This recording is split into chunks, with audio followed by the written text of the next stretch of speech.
Sa bhagava samma sambuddho samagato yena bhagavata dhammo supatipanno yassa bhagavato savaka sangho Tammayam Bhagavantam Sadhamam Sasanam Ime Sadare Yataram Arupite Apipujayama Sajuno Bhante Bhagavan Suchira Parini Bhutopi Pajima Janatanugam Vamanasa Sakare tu gata panaka rabute patikanatu magandi haratam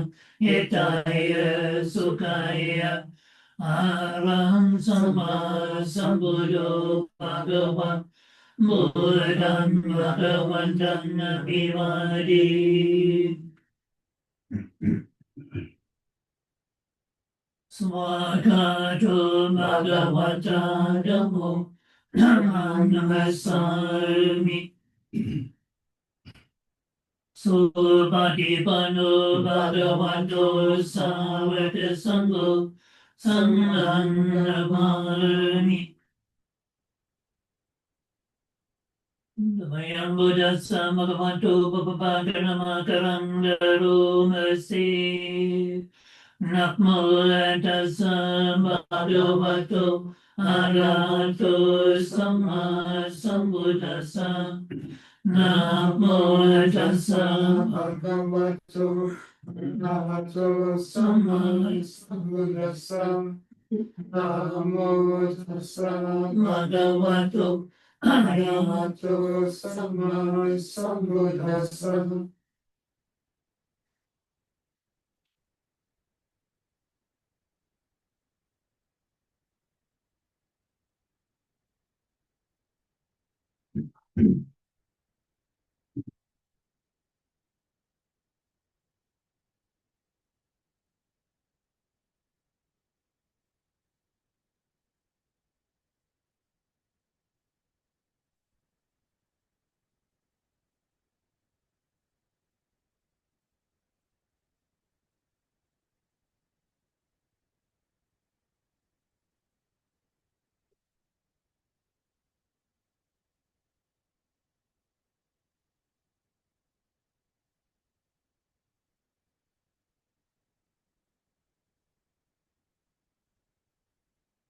So, very nice to see everyone again. So please now, everyone, cameras on, please, everyone, and everyone here, everyone online. Please now compose yourselves, sit up nicely, good posture, body and mind alert.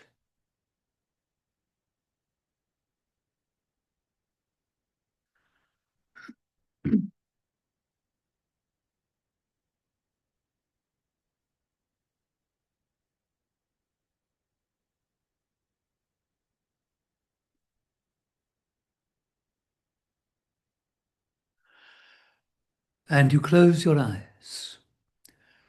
And as you close your eyes, you leave behind all that you've been doing and thinking about. And you remind yourselves that all you ever really have is now, right now. So endeavor to, at least for this evening, keep your attention here and now.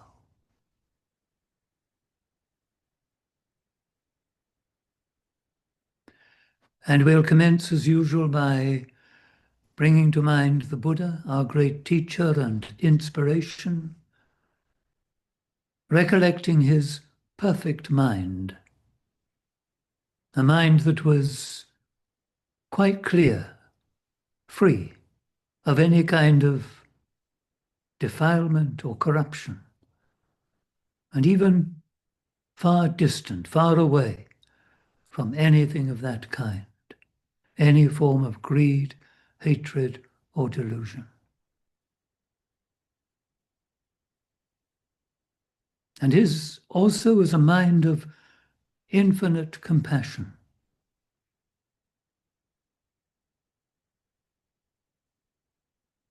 A quite amazing and wonderful being, perfect in knowledge and conduct.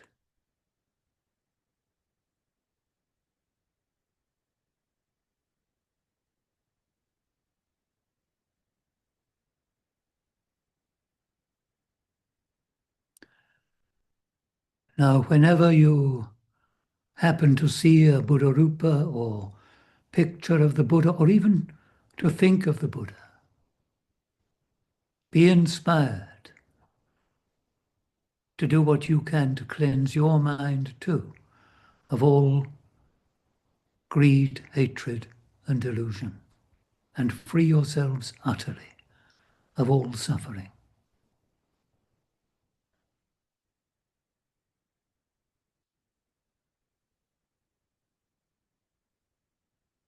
And see this as doing yourselves an enormous favor, a great kindness.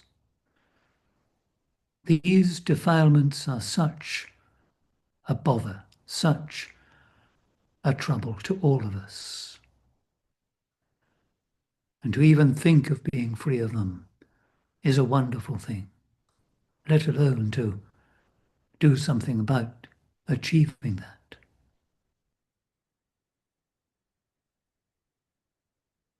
So be kind to yourself and care for yourself.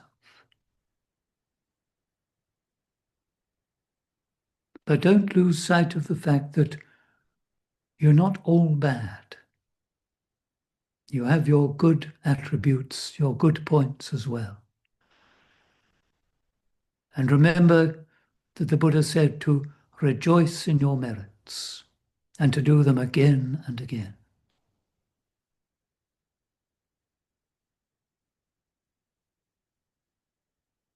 But of course, at least for now, accept things as they are. Learn to do that. And of course, be kind and caring of others. Rejoice in their merits.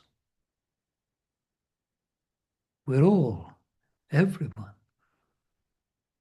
a mix of good and bad or not so good karma. We've all done some things that we're not exactly proud of,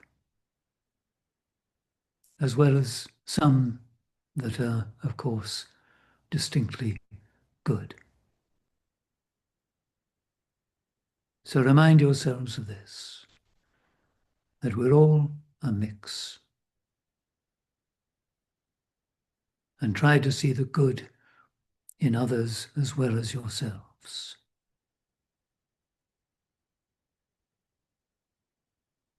And of course, accept them too for who and what they are.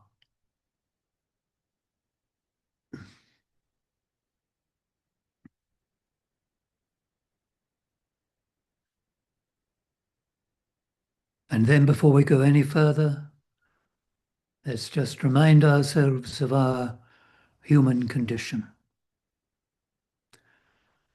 Here we are, all of us, living a life, having been born, and we're all just a bit older than we were the last time we met. And so it goes on. Life hath but one direction, and time's its only measure. We get older and older. And there's no stopping this, no turning the clock back. This is one of the facts of our life as human beings. We age. And at any time we can become unwell, catch some bug or other, meet with an accident, it's a very vulnerable existence that we live. And then whatever we do, however hard we try to look after ourselves, we're going to die. That's one thing we can be absolutely certain about.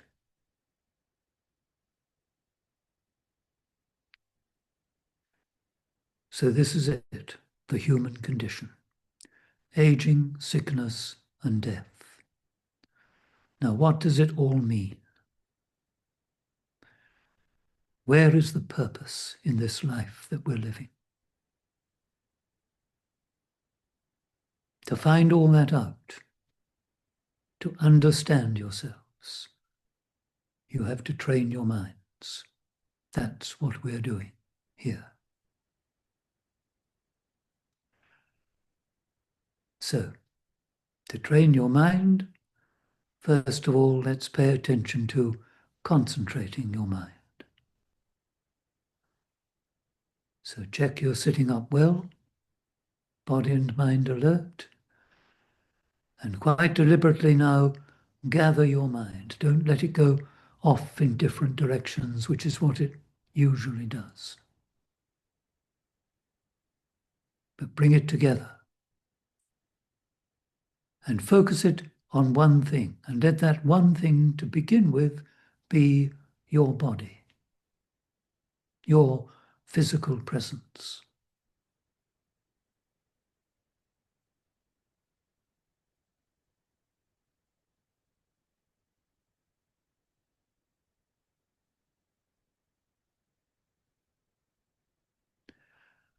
So just be mindful and aware of simply sitting as you are.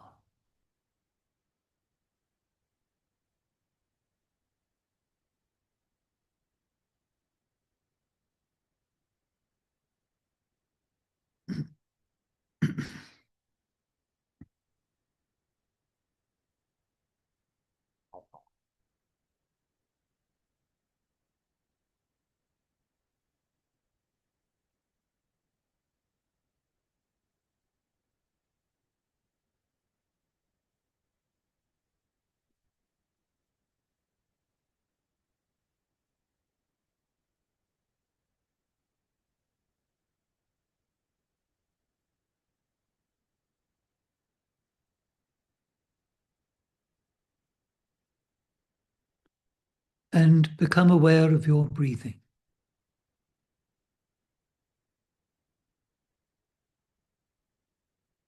Notice how you are aware of your breathing.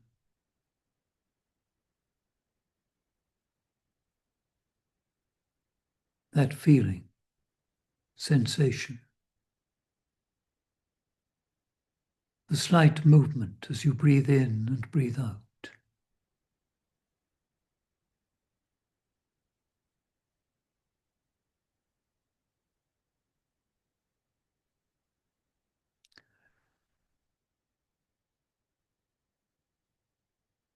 Now be quite clear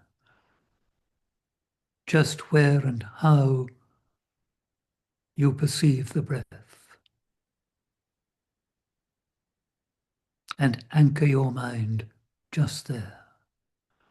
Anchor your mind with mindfulness of in and out breathing.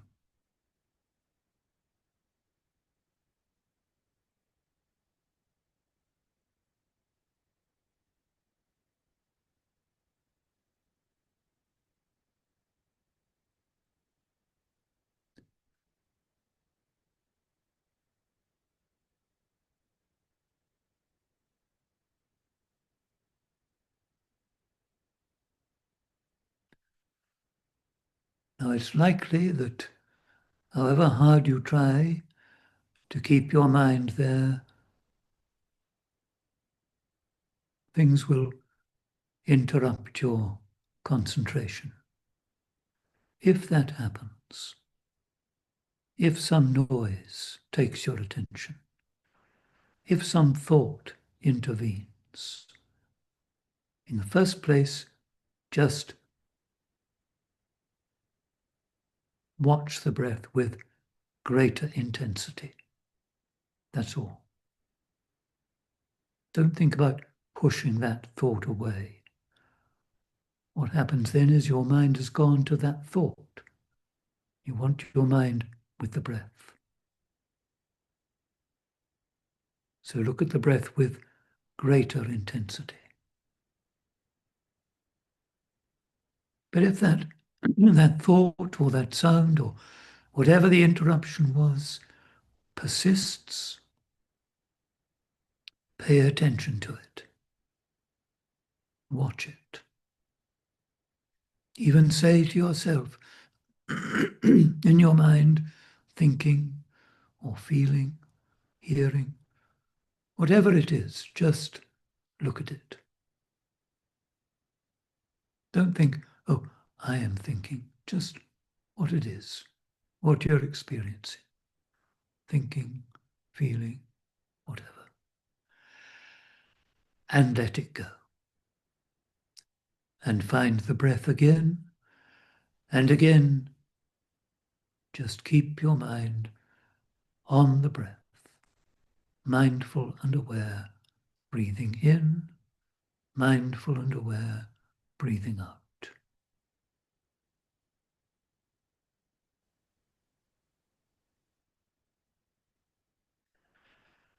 Remember, be still. Be still in body and in mind.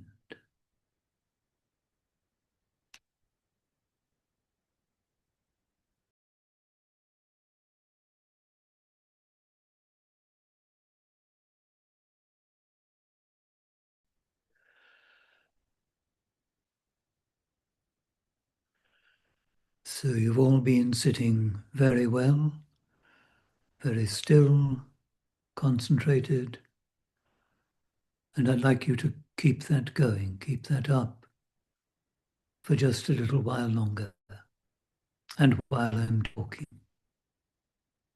But while I'm talking, instead of focusing entirely on the breath, practice listening. And understand that listening to the Dhamma, listening to an attempt to express the Dhamma, at least, is also an important practice.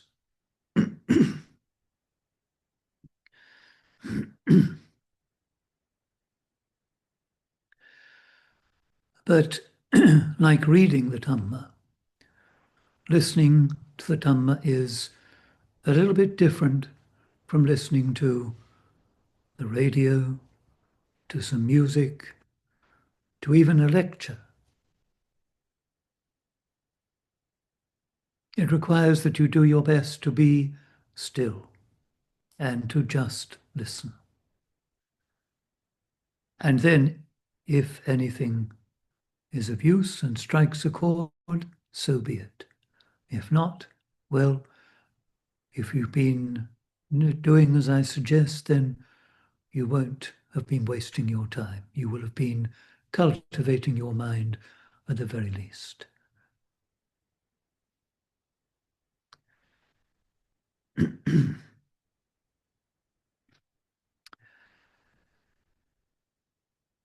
So within Buddhist tradition, I expect most of you are aware there are some controversies. And one of them is between the various kinds of meditation practice which are taught and used to some benefit. And primary here, we have the controversy between samatha and vipassana. Traditionally, Buddhist meditation is regarded as part samatha, part vipassana.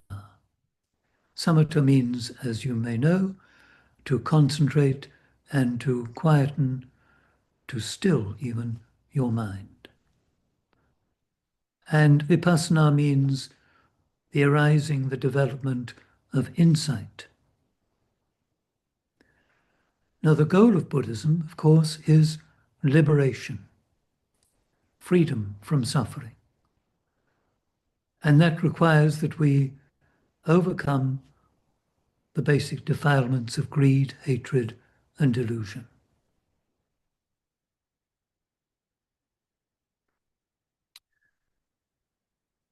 Our practice of meditation is an important tool, an important method by which we can achieve that goal.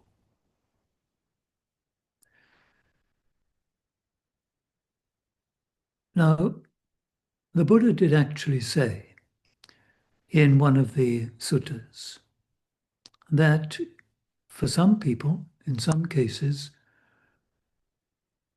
they would begin with concentration. When you concentrate your mind, then, of course, you calm your mind, you still your mind. And for some people, he said, they would commence their practice with vipassana. And then for others, it might be a kind of mix. And lastly, what he said there isn't very clear, but I suspect what is meant is that one, as it were, switches back and forth. And I think that's what, in the end, many of us do. Mostly, when we're teaching meditation, we begin with concentration. For the very simple reason that most of us, to begin with, aren't able to concentrate very well. And that's a tendency which seems to me to be growing, because not too many great demands are being put upon people these days to concentrate for long. So we have to spend some time on that. But for many people, that's not very interesting at all. And I was such a person when I first began. The first meditation class I went to, I was instructed in watching my breath and trying to keep my mind concentrated on the breath. And I just couldn't see the point in it. And I very nearly didn't go back. But fortunately I did. And then I was introduced to a rather different practice, which we might call vipassana, which involves watching your mind, watching your experiences, which of course is much more interesting. And that's how I practiced for some time. Eventually, of course, I recognized the importance and the value of also developing concentration. The two really go hand in hand. They help each other. They're kind of mutually supportive, because when you watch your mind, when you observe your experiences, what you discover after a while, that you are actually concentrating. And when you concentrate, then clearly you're better able to observe yourself and to watch the various experiences that you might have while you're sitting there. And eventually, quite intuitively, without thinking about it, you find yourself becoming aware of the nature of your experiences. We're not particularly interested in how much you think about this kind of thing or that kind of thing, but rather eventually discovering and seeing for yourself the nature of things.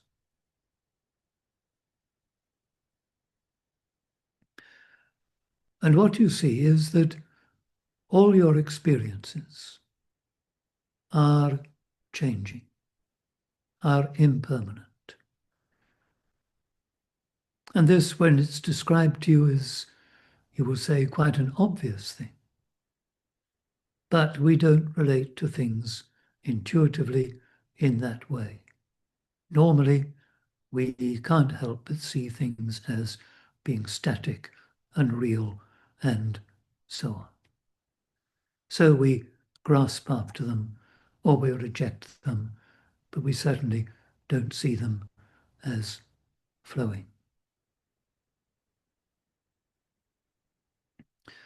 So eventually, as we practice, we begin to see things as they are.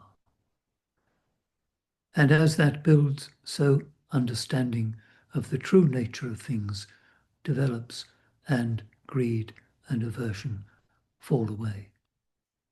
Because these two depend on delusion, on ignorance.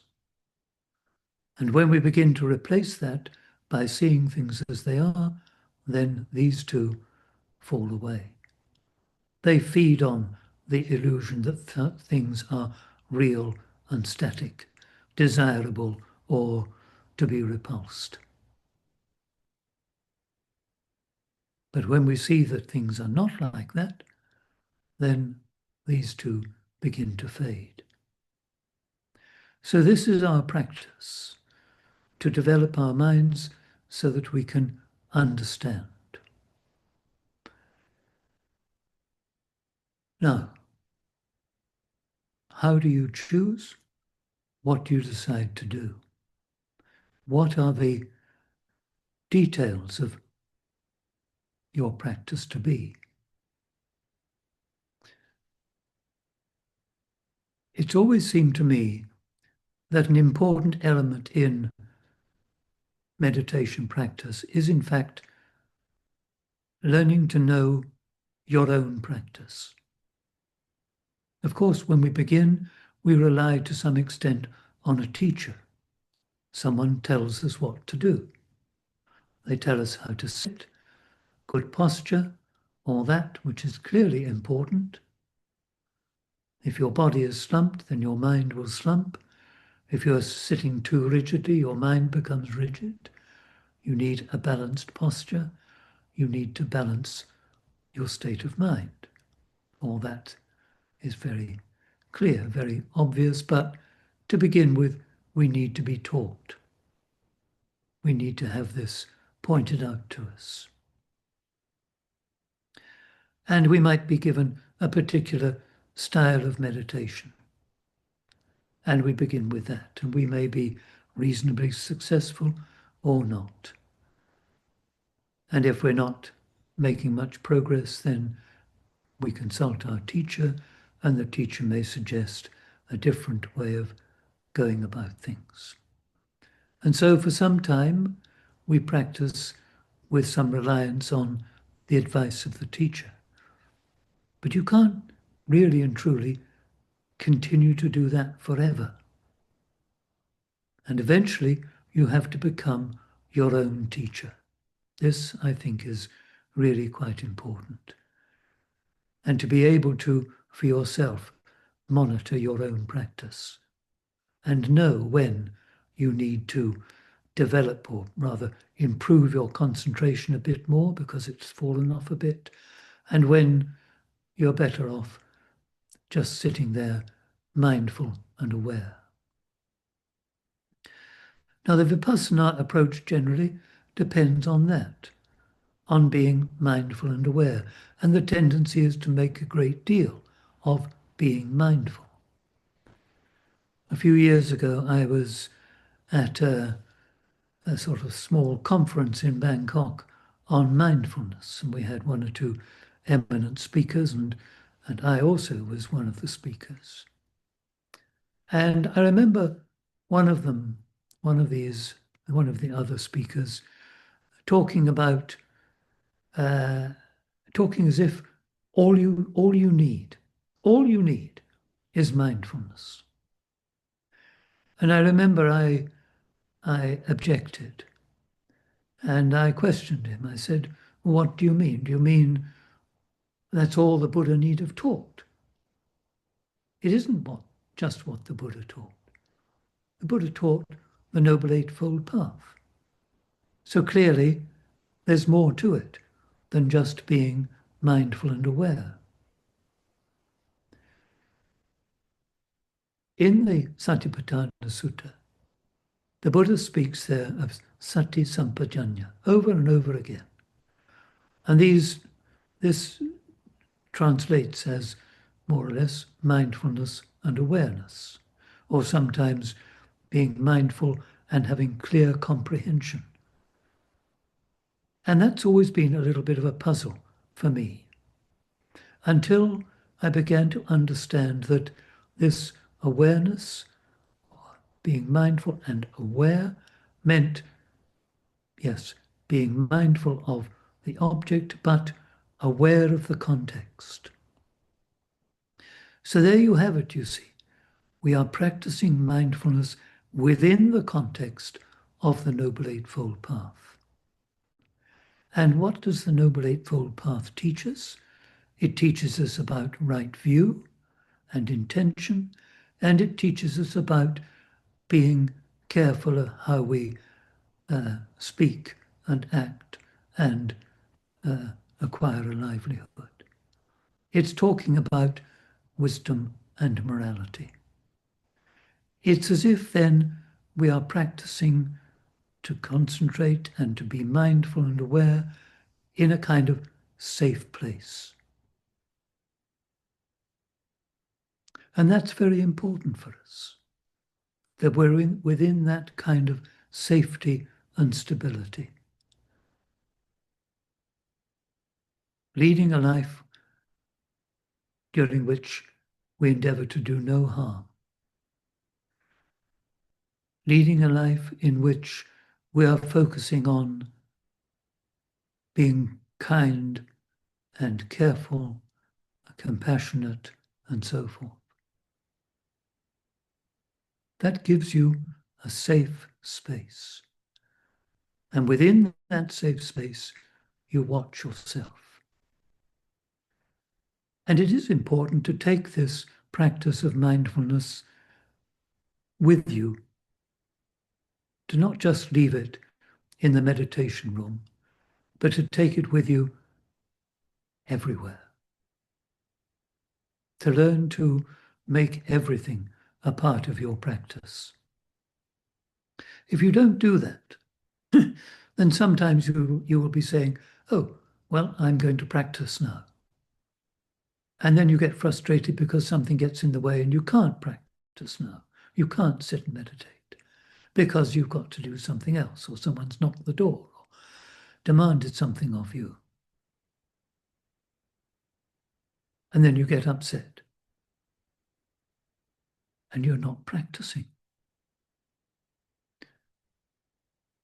When something gets in the way, so we can't sit and meditate, be mindful and aware. Watch yourself. You will be continuing your practice. When some irritating person knocks the door and wants your attention, observe yourself. Yes, see that frustration arising. Observe your state of mind. Notice how, if you're not careful, you're feeding it. That's what we tend to do. And then we get all upset. Observe that. Watch yourself well. Try to take this practice with you into all areas of your life. And you'll find yourself learning all the time. And I think that's very important, to be a kind of perpetual student. Don't ever think you know it. Do your best to keep learning, to keep studying. And then, of course, whatever is happening to you, you turn that to your advantage. And this has always struck me as one of the great things about this practice, that we turn things to our advantage. We learn from them. We grow with them. They enable us to evolve and to develop. And this whole process of evolution, to acknowledge this is an important and wonderful thing. We've all, in the past, made some stupid mistakes, done some silly things. Don't keep beating yourself over them. That's in the past. You've learnt. You're doing things, or at least trying to do things better now. This is how we grow. We evolve, we develop, and this is what's important. So, that's enough, I think, from me for tonight. We'll sit for just a moment or two longer, and in these closing moments, please focus your minds on loving kindness.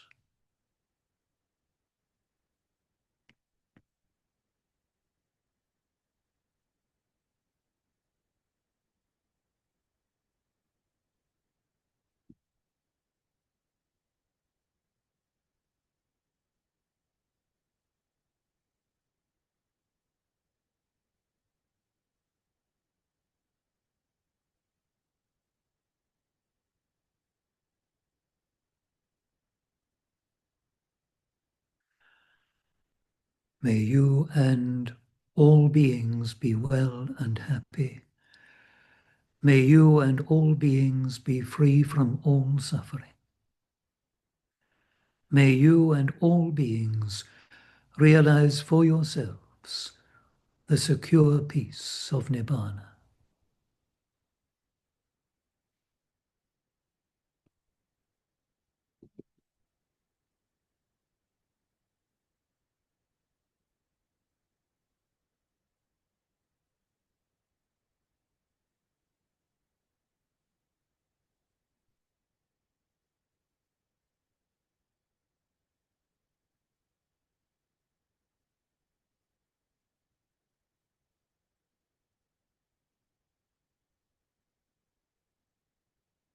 Arahang Samma Sambuddho Bhagava Buddhang Bhagavantang Abhivade Swakato Bhagavanta Dhammo Dhamman Namasami Supatipanno Bhagavato Savaka Sangho Sanghang Namami.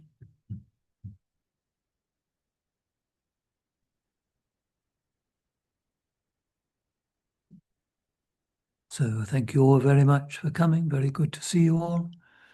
I hope you have a good weekend and we'll meet again soon. Good night.